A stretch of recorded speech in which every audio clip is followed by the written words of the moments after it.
and welcome back to my YouTube channel. Today it is story time. So I asked the people on my Instagram and my Snapchat like a while back ago if they wanted to hear about my hip journey. Now, in this past week it has changed a little bit as far as my future hip journey. But we're just going to start from the very beginning.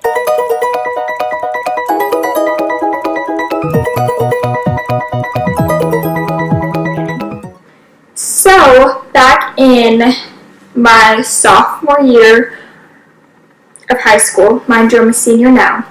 So about 2 years ago, I was in cross country and I was having a lot of hip pain. And we ended up going back to see my knee doctor because that previous year I had knee pain.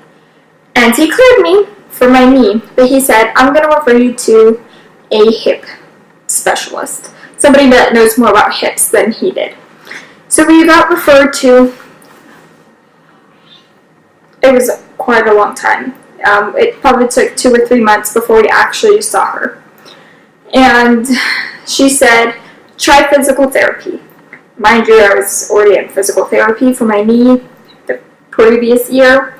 So I went back to physical therapy for my hip this time. She also told me that she was going to we were going to have a checkup here in 2 or 3 months. So I made an appointment for 2 or 3 months out, and I was going to physical therapy.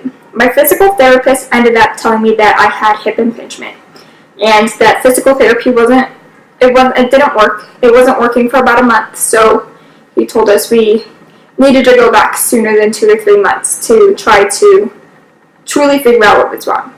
At this point, they took x-rays and they told me, the first surgeon said, I'm going to refer you to somebody who knows even more about hips. So we went to see this doctor. And she told us physical therapy. So we were still in physical therapy for a while. We went back to the first surgeon and she said, well, there's this option called, we can give you a cortisone shot. And they basically inject something into my hip, and then I was going to go back to physical therapy to see if that helped and was going to be the more conservative option. It didn't help. So we went back to both surgeons, and I got told that I had hip impingement, the torn labrum, and hip dysplasia. For those of you that don't know any of those medical terms, a good hip usually looks like this. Perfect coverage, a nice round, severe ball femoral head. My hip mainly looks like this. So they had to go in, they shaved this to make this a nice ball. Okay.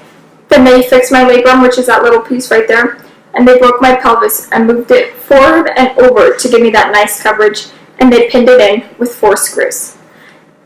At the end of the video, I will put a x-ray of what my hips look like with the screws for any of you guys that don't want to watch that. Be aware that's coming up at the end of the video. Anyways, so that is what all of those terms mean. So they made me continue physical therapy during this whole process. I was constantly going to physical therapy once a week, every week. They told me before I could have surgery, I had to go to a hip class. Because, yeah, hip surgery, okay, it's hip surgery, but the extent of my PIO surgery, which is the pelvis working surgery, you don't realize how much you need hips and your pelvis working until it's broken. And honestly, we didn't realize that. So we had to go to a hip class, and it was very, very informative. I'm very glad that my surgeon told us that we had to go to that, because there was a lot of things that we learned from that class that I don't think we would have known. Along on that day, I had, I think, a CT scan, and I've had multiple MRIs in the past. I mean that's just what they have to do. So, that's what we did. We went to our hip class. They told us, it'll probably be November, December time when you have your surgery. We got a call later that week saying surgery's in 2 weeks. We had 2 weeks to prepare. That was not a lot of time at all. I went to school for 1 week, and then I was out for 2 weeks because of surgery, so getting all my schoolwork done, having to teach myself things that like are very fundamental for the first month of school. Very important. But I did it. I was in a wheelchair for about 2 weeks, and then I was off crutches, or went on to crutches. That part lasted a very, very long time.